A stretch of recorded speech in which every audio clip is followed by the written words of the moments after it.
CNBC आवाज Motilal Oswal studios में आपका स्वागत है। नमस्कार, मैं हूं आपके साथ आशीष चतुर्वेदी और आप देख रहे हैं खिलाड़ी नंबर 1। इस हफ्ते का ये सेशन काफी खास रहेगा क्योंकि पिछले 3 हफ्तों के विजेता जो विनर्स रहे शो के वो हमारे साथ इस शो में compete करते हुए नजर आएंगे। लेकिन सबसे पहले शो की शुरुआत करते हैं मार्केट के एक चेक के साथ, जहां पर लगातार 8 दिन बाजार में हल्की कमजोरी रहने के बाद आज फिलहाल के लिए अगर आप देखें तो बिल्कुल फ्लैट कारोबार यहां पर देखने को मिल रहा है। निफ्टी हरे से लाल निशान के बीच में झूलता हुआ नजर आएगा। 150 अंकों की बढ़त आपको निफ्टी बैंक पर नजर आएगी। तकरीबन 160 अंकों का मूव यहां पर नजर आएगा। और बात करें मिड कैप और स्मॉल कैप की तो थोड़ा सा चौपी सेशन है, जहां पर 60 अंकों की गिरावट आप मिड कैप में देख के चल सकते हैं। और वहीं बात करें स्मॉल कैप की तो यहां पर भी जो एक्शन है थोड़ा सा आपको साइडवेज ही नजर आएगा। 12-13 अंकों के बढ़त कोई मायने खास रखती नहीं है, लेकिन समझ लेते हैं कि ब्रॉडर मार्केट का एक्शन आपसे क्या कह रहा है। कितने शेयर ऐसे हैं मार्केट में जहां पर बढ़त के साथ कारोबार है, कितनों में है गिरावट। तो फिलहाल के लिए मूड माहौल थोड़ी सी तेजी की साइड का जरूर है। ये चार्ट बेहतरीन तरीके से आपको समझाएगा कि मार्केट में जो बढ़ने वाले शेयर है ये आपको ज्यादा नजर आएंगे। और शुरुआती सत्र से ऐसा नहीं है कि इसमें रिवर्सल आपको देखने को मिला है। 1433 शेयर ऐसे हैं जहां पर बढ़त के साथ कारोबार है। वहीं गिरने वालों की संख्या है 1274।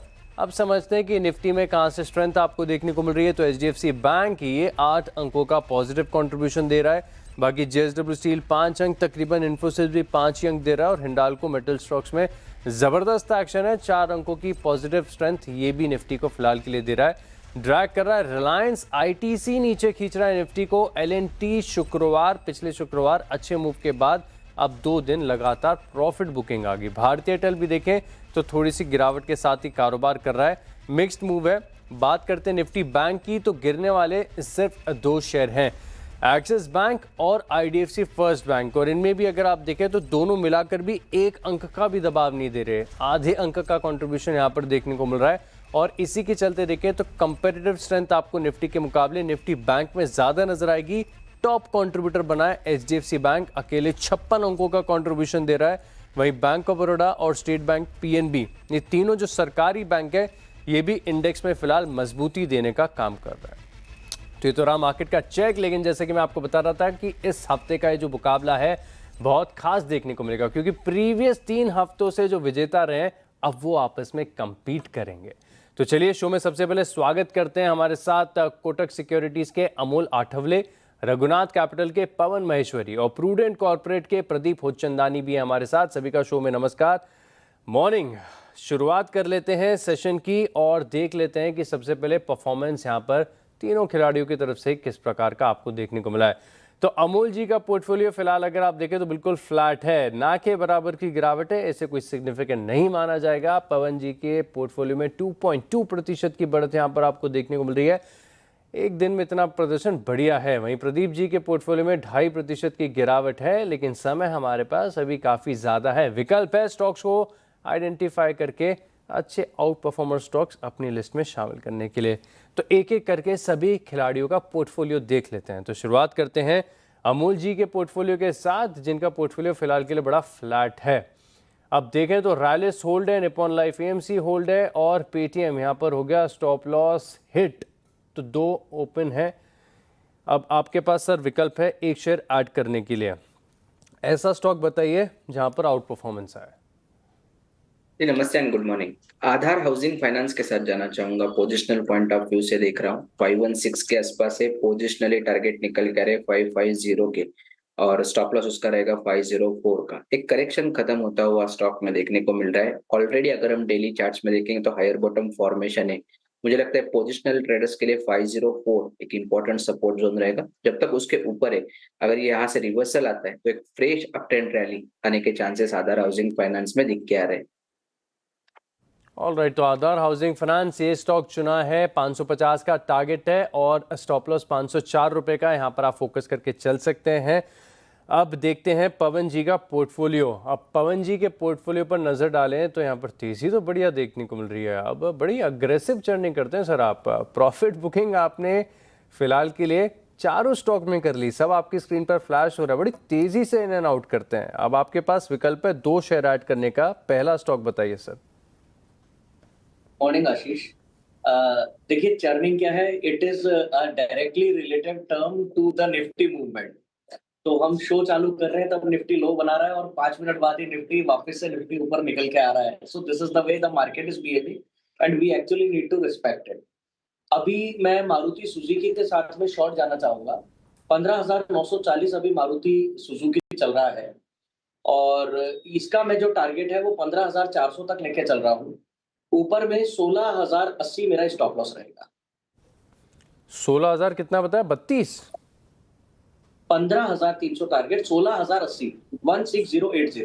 अच्छा, 16,080 ये हो गया स्टॉप लॉस। और मारुति यहाँ पर इंटरेस्टिंगली अगर आप देखें तो शॉर्ट करने की राय निकल कर आ रही है 15,300। ये शॉर्ट साइड पर ट्रेडिंग आइडिया है। तो पवन जी के पोर्टफोलियो में देखते हैं अभी इसका क्या योगदान रहेगा। अब बात करते हैं प्रदीप जी से, और प्रदीप जी का पहले देखते हैं पोर्टफोलियो जहाँ पर थोड़ा सा पेन है, कंपेरेटिव पेन है। हालांकि हफ्ते की मैच शुरुआत हुई है, बड़े हाई कन्विक्शन आइडियाज ट्रैक किए थे। गॉडफ्रे फिलिप्स इसको एग्जिट किया। रेलटेल यहाँ पर स्टॉप लॉस हिट हो गया। आईओसी और पूनावाला फिनकॉर्प ये दो आइडियाज अभी फिलहाल के लिए होल्ड हैं। तो सर आपके पास भी दो कॉल खुले हुए, मतलब एक ही ऐड करने का विकल्प है। कोई हाई कन्विक्शन आइडिया चाहिए सर आपकी तरफ से अब? Good morning everyone. Metal space में से हिंदुस्तान जिंक को जोड़ना चाहेंगे। सिल्वर के प्राइसेस शूट अप हो रहे हैं तो इससे ये डायरेक्ट बेनिफिशियरी है और टेक्निकल सेटअप भी बढ़िया है। करीबन 10 सेशन का एक कंसोलिडेशन के बाद अब एवरेज वॉल्यूम के साथ ब्रेकआउट कंफर्म कर रहा है। 478 479 के करंट फेस को जोड़ेंगे। 458 का स्टॉप लॉस रहेगा, 540 के टारगेट रहेंगे। 540 तक के टारगेट्स यहाँ पर आपको हिंदुस्तान जिंक में देखने को मिलेंगे। और बेहतरीन तरीके से बताया कि किस प्रकार से जो चांदी में बड़े मूव आपको देखने को मिल रहे हैं, सीधा कोरिलेशन है। तो अब फिलहाल के लिए प्रदीप जी और अमूल जी इन्होंने तो अपना पोर्टफोलियो कंप्लीट कर लिया, इनके पास तो कोई विकल्प ही नहीं अब शेयर ऐड करने का, पूरी तैयारी हो चुकी है। लेकिन पवन सर, आपने जो इतनी चर्निंग की, सारे स्टॉक्स में प्रॉफिट बुकिंग कर ली, एक तो आपने बता दिया मारुति शॉर्ट साइड पर, एक और स्टॉक बताइए। जी मैं हिंदुस्तान कॉपर के साथ में लॉन्ग जाना चाहूंगा। 331 का अभी इसका मार्केट प्राइस है। वैसे तो ये लॉन्ग टर्म के लिहाज से भी काफी अच्छी पिक है, बट अभी ये मोमेंटम में है तो हो सकता है कि मोमेंटम में भी हमें एक अच्छा खासा 350 तक का मूव दे जाए। और नीचे में इसका मैं 320 रुपए का स्टॉप लॉस रखूंगा। परफेक्ट है, 20 रुपए ऊपर टारगेट और 10 रुपए नीचे stop loss. Risk and reward के लिहाज से एकदम टेक्स्ट बुक टाइप का जो ट्रेड है ये आइडेंटिफाई किया हिंदुस्तान कॉपर। बड़े मूव्स यहाँ पर देखने को मिले। तो 350 सर आप बता रहे हो टारगेट और 320 स्टॉप लॉस, मैं सही नोट किया मैंने ये? यस। ओके, तो स्क्रीन पर फ्लैश हो रहा है, नोट करके चल सकते हैं। टारगेट और स्टॉप लॉस आ रहा है हिंदुस्तान कॉपर के लिए। तो मेटल स्पेस में अगर आप देखें तो जबरदस्त एक्शन यहाँ पर आपको देखने को मिल रहा है।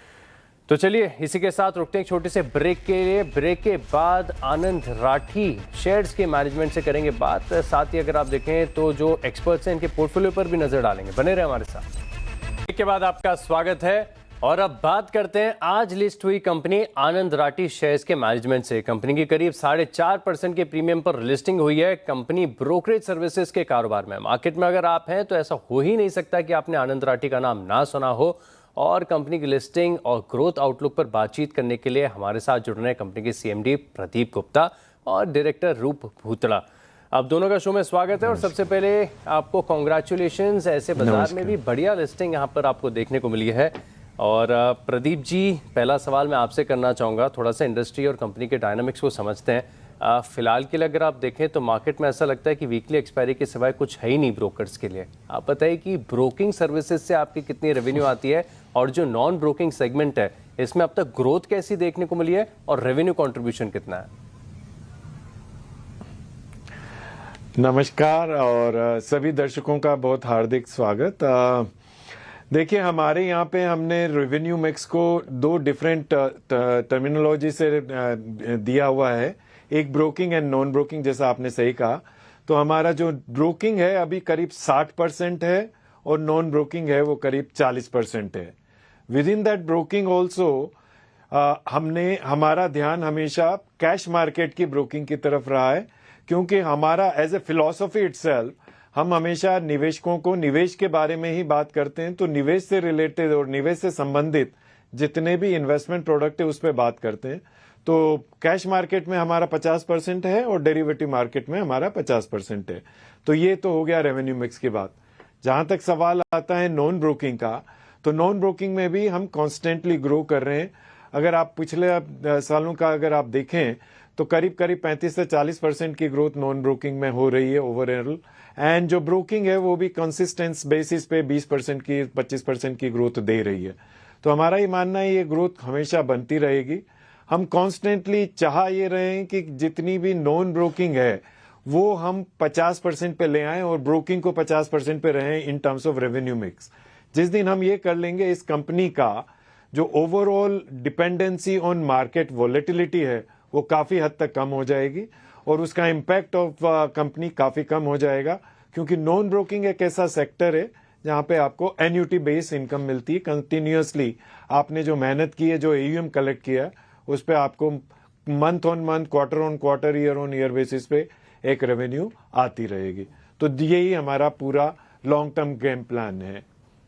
ऑल राइट, तो नॉन ब्रोकिंग रेवेन्यू पर लॉन्ग टर्म के लिए फोकस बनवाएं जिससे एन्युटी रेवेन्यू यहाँ पर लगातार देखने को मिले। रूप सर, कॉन्ग्रेचुलेशन सबसे पहले। और एक और चीज़ समझना चाहूँगा इंडस्ट्री के डायनामिक्स के लिहाज से कि ओवर द ईयर्स अगर आप देखें तो जो डिस्काउंट ब्रोकर्स हैं इन्होंने नंबर ऑफ क्लाइंट्स बहुत ज़्यादा एकत्रित कर लिया, सबसे ज़्यादा क्लाइंट्स इन्हीं के पास हैं अब। लेकिन ट्रू टू लेबल जो आया उसके बाद नॉर्म्स के बाद एक लेवल प्लेइंग फील्ड देखने को मिली, लेकिन अभी भी ग्राहकों की जो संख्या अगर आप देखें तो जो डिस्काउंट ब्रोकर्स हैं इनके पास ज़्यादा है, तो कॉम्पिटिटिव एडवांटेज कैसे मिलेगा? बहुत बहुत धन्यवाद लिस्टिंग के लिए शुभकामनाएं देने के लिए, और दर्शकों को भी मेरी ओर से नमस्कार। जैसा आपने बताया कि इस मार्केट में एक्चुअली एक साइड में वॉल्यूम बेस्ड ब्रोकर है जो मेजर टर्नओवर पे काम करते हैं, एक साइड में वैल्यू बेस्ड ब्रोकर है जो एयूएम पे, क्लाइंटों के एयूएम कंटिन्यू ग्रो करने पे काम करते हैं। तो हम दूसरी कैटेगरी में आते हैं जिसमें एयूएम बेस्ड बिजनेस पे हम लोग ज़्यादा फोकस करते हैं।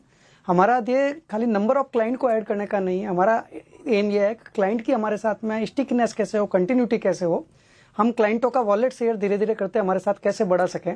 और जैसा आपने बोला, यदि कंपटीशन की बात करूं तो एक साइड में कई डिस्काउंट ब्रोकिंग हाउसेज जिन्होंने कैश मार्केट में डिलीवरी ब्रोकरेज को फ्री कर रखा है, दूसरी ओर हम लोग डिलीवरी ब्रोकरेज चार्ज करते हैं, लेकिन साथ में हम वैल्यू एडिशन प्रोवाइड करते हैं in form of our research, जिससे क्लाइंट रिटर्न जनरेट कर सके।